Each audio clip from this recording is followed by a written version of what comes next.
নমস্কার, আমি পূজা। ফেরারির সময়ের আরেকটি নতুন পর্বে আপনাদের স্বাগত জানাই। কেমন আছেন সবাই? আশা করি সবাই খুব ভালো আছেন। এই বাড়ি দেখে হয়তো আপনারা অনেকেই বুঝতে পেরেছেন যে আজ আমরা পুরনো বাড়ি ছেড়ে নতুন বাড়ির উদ্দেশ্যে রওনা দিয়েছি। আজ আমাদের এই নতুন বাড়িতে গৃহপ্রবেশ। তো আমেরিকাতে এসে 1 মাসের মধ্যেই আমাদের আবার দ্বিতীয় অ্যাপার্টমেন্টে চলে আসতে হলো। তো আমার আগের ভিডিও যদি দেখে থাকেন তাহলে বুঝতে পারবেন যে আমরা লিজিং অফিসে গিয়ে আমাদের অ্যাপার্টমেন্টের কি এগুলো নিয়েছি। তো ওখান থেকেই ইনি আমাদের গাইড করছেন যে আমরা এখানে কি কি অ্যাক্সেস পাবো এবং আমাদের রুমটা কোন দিকে। তো এটা আমার খুবই ভালো লাগলো, কারণ ওক্রিক অ্যাপার্টমেন্টে আমাদের চাবি একটা জায়গায় গিয়ে নিয়ে নিতে হয়েছিল, কিন্তু বাদবাকি সমস্ত নিজেকেই খুঁজে নিতে হয়েছিল যে আমাদের রুম কোথায় বা কি।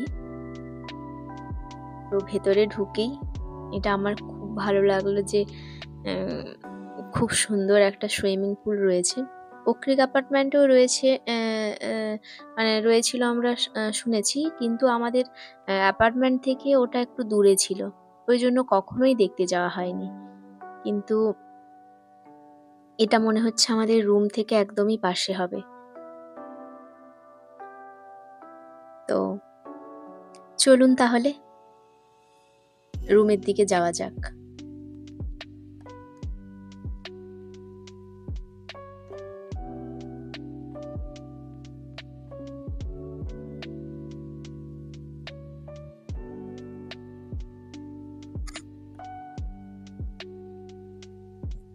তো অ্যাপার্টমেন্টে যাওয়ার জন্য দুদিকেই রাস্তা রয়েছে। আপনি চাইলে এই সুইমিং পুলের এই যে মাঝখানে রাস্তাটা রয়েছে এটা দিয়েও আপনি আসতে পারেন, আর না হলে যেখানে আমাদের গাড়িটা দাঁড়িয়ে ছিল আমাদের ওই পুরোনো অ্যাপার্টমেন্ট থেকে যখন আসি, হ্যাঁ ভুল অ্যাপার্টমেন্টে নেমে গেছিলাম, কিন্তু তার আগেরই অ্যাপার্টমেন্টটা ছিল, তো ওটা দিয়েও আসা যেত। কিন্তু এখানে এই যে এটা যেটা আপনাদের বলেছিলাম যে এখানে লিফটের ব্যবস্থা নেই, সিঁড়ি দিয়ে আপনাকে যেতে হবে। তো এটাই একটু ভাবনায় রয়েছে জিনিসগুলো কিভাবে নিয়ে যাওয়া হবে বা কি।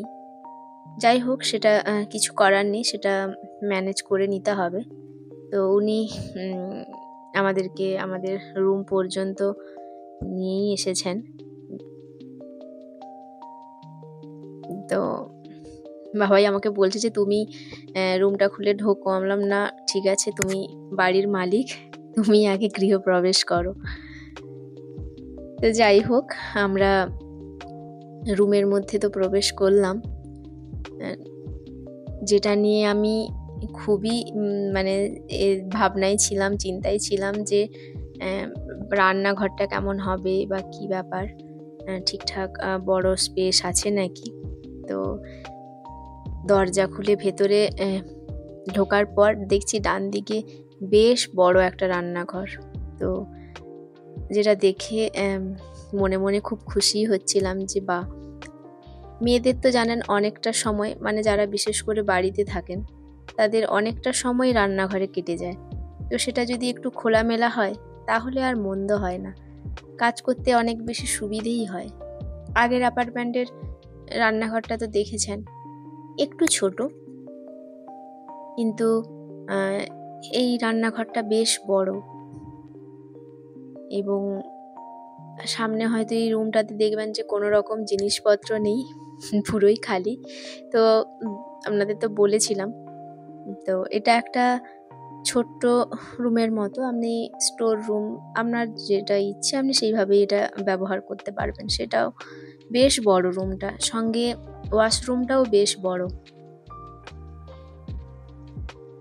মোটামুটি যেগুলো আমাদের মানে দরকার ছিল ক্রাইটেরিয়ার মধ্যে, সেগুলো সবটাই রয়েছে। এবং ও আর একটু চেক করে নিচ্ছে, কারণ কি এখানে এই লিজিং অফিসে যাওয়া আমাদের ওনারা বলেছেন, একটা ফর্মও দিয়েছেন যে এই বাড়ির যেটা যেটা প্রবলেম রয়েছে সেগুলো ওখানে ফিল আপ করে দিতে, তাহলে ওনারা মানে 1 সপ্তাহের মধ্যে ওটা সারিয়ে দেবে। তো তারপর যে জায়গাটাকে নিয়ে আমার এত বেশি কৌতূহল ছিল, কি ভাবনাই ছিল যে আদপে ব্যালকনি কি রয়েছে, সেটা দেখার পর আমি তো আনন্দে আত্মহারা যে কি বড় একটা ব্যালকনি, সঙ্গে সামনে এত সুন্দর একটা ভিউ।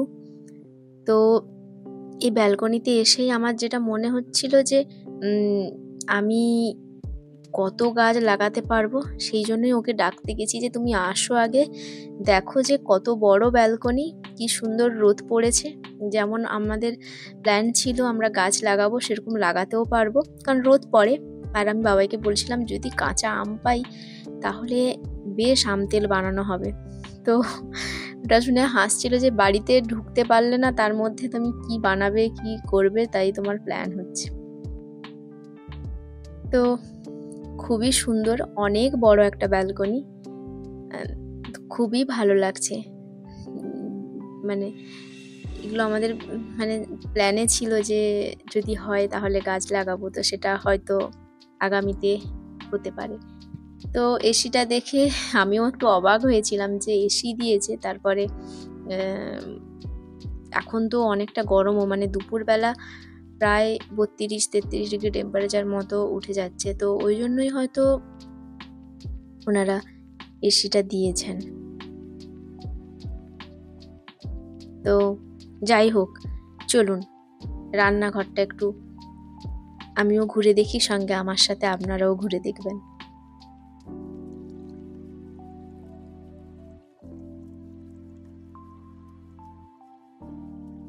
তো রান্নাঘর থেকে সোজাসুজি রুমটা মানে ফাঁকা রয়েছে, তো ওটা দেখা যায়। আর দ্বিতীয়ত অনেকগুলো মানে ফুল মডিউলার কিচেন যেমন হয় সেরকমই প্রচুর ড্রয়ার রয়েছে, বা যাতে মানে এটা একটা খুব ভালো জিনিস। এত আমাদের জিনিসপত্র বা এই গ্রসারি রাখার একটা ভাবনা ছিল যে কোথায় রাখবো কি, সেটা নিয়ে আর মানে ভয় পাওয়ার কিছুই নেই, খুব সুন্দরভাবে সব রাখা যাবে। তো বেশ বড় একটা মাইক্রো ওভেন, তারপরে 4টা চুল্লি, যেমন ওই বাড়িতেও ছিল রান্না করার জন্য হিটার, তারপরে একটা ওভেন আছে। তারপরে এটা দেখলাম যে এখানে মানে ডিশ ওয়াশারও দিয়ে রেখেছে, তো এটা ভালো বিষয়। কখন মানে শীতকালে হয়তো প্রয়োজন লাগতে পারে। তো এই বেশ মোটামুটি সব কিছুই ঠিকঠাক, বেশ বড় ফ্রিজ দিয়েছে, অনেকগুলো তাক রয়েছে, মানে জিনিস রাখার আর কোনো অসুবিধে হবে না, সুন্দরভাবেই সব কিছু রাখা যেতে পারবে। তো যেটা বাড়িটা তো পুরোই দেখছেন পুরো ফাঁকা ফাঁকা, কারণ আমরা তো ফুল ফার্নিশড রুম নিইনি, তো আজকে এইভাবেই থাকতে হবে হয়তো। তো ব্যাগগুলো আমরা ছাদে উঠিয়ে নিয়েছি, আর একটা ব্যাগই রয়েছে, একটু কষ্টই হলো ব্যাগগুলোকে তুলতে এই সিঁড়ি দিয়ে। তো এখানে তো ওরকম মানে ফুল ফার্নিশড রুম আপনি চাইলেই দেবে, না হলে মানে আপনি যদি মাসে ভাড়া দিয়ে দেন তাহলে হয়তো খাটপত্র দিতে পারে, তো অনেকটাই বেশি সেই ভাড়াটা। ওই জন্য আমরা ভাবছি ম্যাট্রেস, 1-2 চেয়ার টেবিল কিনবো, এটা কালকে দিকে হয়তো বেরিয়ে একটু কিনে নেব, বা কি হয় সেটা 1-2 দিন একটু কষ্ট করে থেকে যেতে হবে,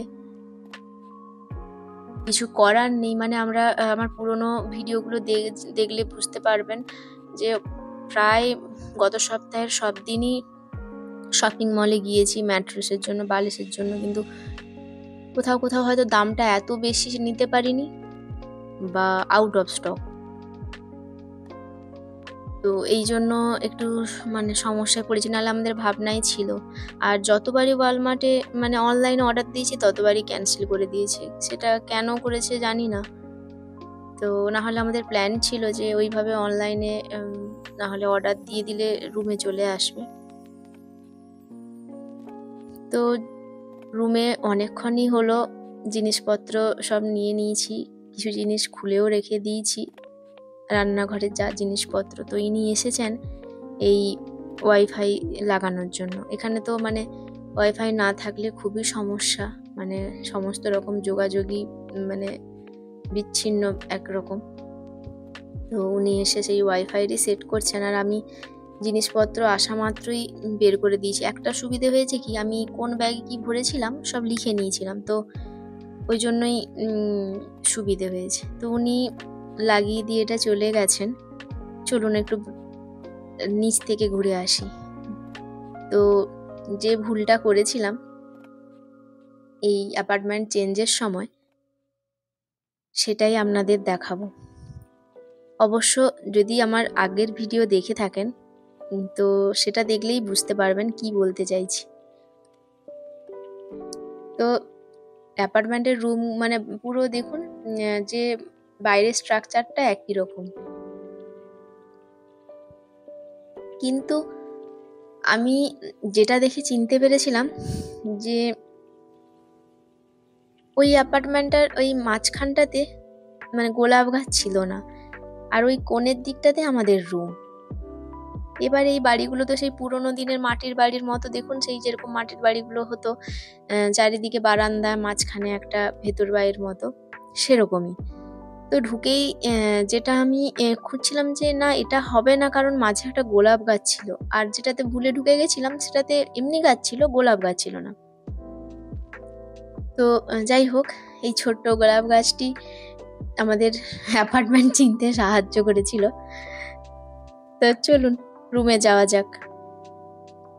তো ওই অ্যাপার্টমেন্ট ছেড়ে সেই অ্যাপার্টমেন্টটা খুবই ফাঁকা ফাঁকা লাগছে। তো একটু ব্যালকনির দিকেই বেরিয়ে এলাম, হঠাৎ করেই জানালাটার দিকে চোখ গেল। দেখুন ওই অ্যাপার্টমেন্টের মানে এই ওই রুমে যিনি থাকেন কি সুন্দর একটা ছোট্ট ঘরের মতো লাগিয়ে খাবার দিয়ে রেখেছে, আর গিয়ে পাখি কি সুন্দর করে খাচ্ছে।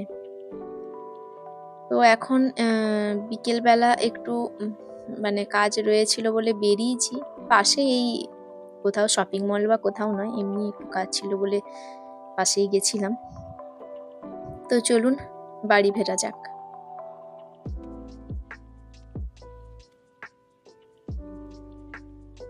বাড়ি এসেছি অনেকক্ষণই, তো এসে আবার দেখি ওই জানালাটাতে এখনো পাখিটা রয়েছে নাকি। তো অনেকক্ষণ ধরে দাঁড়ানোর পর দেখছি যে দেখুন গাছে একটা ছোট্ট পাখি দেখবেন, তো ও একবার যাচ্ছে ওখানে খাবার খেতে, আর ও আরেকবার গাছে এসে বসছে।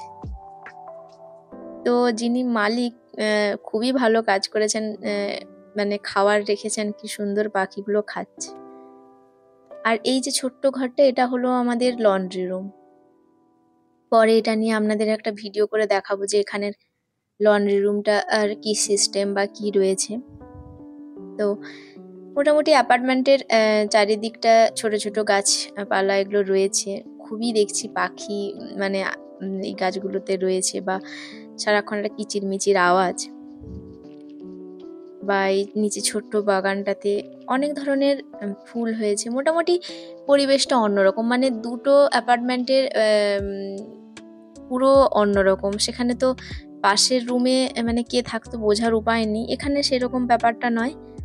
মোটামুটি পাশাপাশি বা ফাঁকা ফাঁকা বেশ ঘর বাড়ি, বা এই পুলের দিক করে সবার ব্যালকনি। তো মাঝে মাঝে দেখছি লোক বেরোচ্ছে এই তাদের যে যার ব্যালকনিতে, তো তাও মানুষ দেখা যাচ্ছে আর কি। তো যাই হোক, আজ তাহলে এই পর্যন্তই থাক। দেখা হবে আবার নতুন কোনো পর্বে। যদি ভিডিওটি ভালো লেগে থাকে তাহলে অবশ্যই একটা লাইক করে দেবেন, আর যদি চ্যানেলে নতুন এসে থাকেন তাহলে কিন্তু সাবস্ক্রাইব করতে ভুলবেন না। দেখা হচ্ছে পরের কোনো পর্বে নতুন কিছু নিয়ে। ভালো থাকবেন, সুস্থ থাকবেন। টাটা।